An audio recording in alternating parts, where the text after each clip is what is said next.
Item ಯಾವುದೇ ಇರಲಿ try ಮಾಡಿ ಆಚಿ ಚಿಕನ್ ಮಸಾಲಾ. ಟೌನ್ಶಿಪ್ ಬಿಡದಿ ಫೈಟ್ಗೆ ಸಂಬಂಧಪಟ್ಟಂತೆ ವಿಧಾನಸೌಧದಲ್ಲಿ ಅಲ್ಲ ಬಿಡದಿಯಲ್ಲ ಎಲ್ಲಾಗುತ್ತೆ ಹಾಗಾದ್ರೆ ಮದಗಜಗಳ ಪೊಲಿಟಿಕಲ್ ಕಾಳಗ. ಎಚ್ಡಿಕೆ ಡಿಕೆಶಿ ನಡುವೆ ಶುರುವಾಯಿತು ಪಂಥಾಹ್ವಾನ ಫೈಟ್.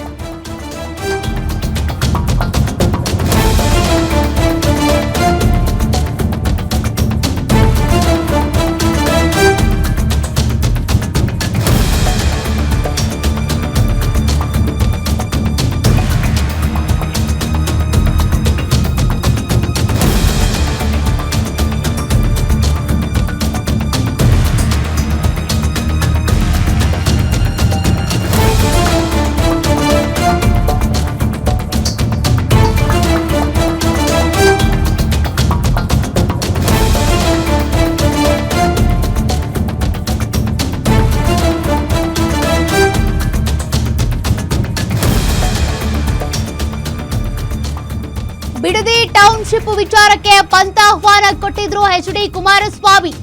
ಎಚ್ಡಿಕೆ ಪಂಥಾಹ್ವಾನದ ಬೆನ್ನಲ್ಲೇ ಡೇಟ್ ಫಿಕ್ಸ್ ಮಾಡಿದಂತ ಡಿಕೆ ಶಿವಕುಮಾರ್ ಇದೇ ತಿಂಗಳ 26ಕ್ಕೆ ಬೆಳಗ್ಗೆ 11 ಗಂಟೆಗೆ ವಿಧಾನಸೌಧಕ್ಕೆ ಆಹ್ವಾನಿಸಿದಂತ ಡಿಕೆಶಿ.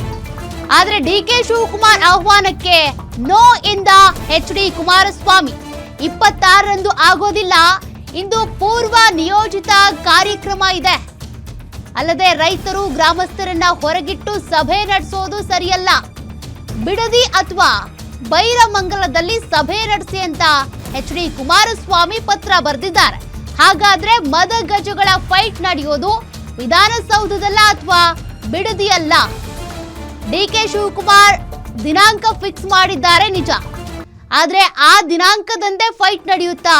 ವಿಧಾನಸೌಧದಲ್ಲಿ ಫೈಟ್ ಇರುತ್ತಾ ಅಥವಾ ಬಿಡದಿಯಲ್ಲಿರುತ್ತಾ ಅಂತ ರೈತರನ್ನ ಮುಖಂಡರನ್ನ ಹೊರತುಪಡಿಸಿ ವಿಧಾನಸೌಧದಲ್ಲಿ ಬೇಡ, ಬಿಡದಿಯಲ್ಲೇ ಇದ್ರ ಬಗ್ಗೆ ಮಾತನಾಡೋಣ, ಚರ್ಚೆ ಮಾಡೋಣ ಅನ್ನೋದು ಎಚ್ಡಿ ಕುಮಾರಸ್ವಾಮಿ ಅವರ ಸಲಹೆ.